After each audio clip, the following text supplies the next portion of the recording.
Let's add stroke to image in Premiere Pro. First of all, make sure you have a PNG image. So I'm clicking on the settings icon and checking transparency grid.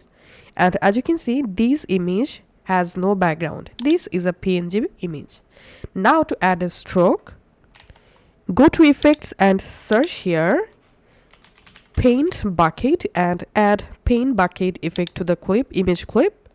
And after selecting the clip, go to effect controls and here fill selector, click here and select alpha channel, and then stroke, click here and select stroke, and here you can see a stroke added.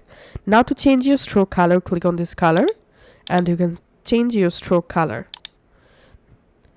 I'm going to uncheck this transparency grid, and then to change stroke width, here we can see the width option. Using this, you can easily go ahead and adjust your stroke width, and that's it.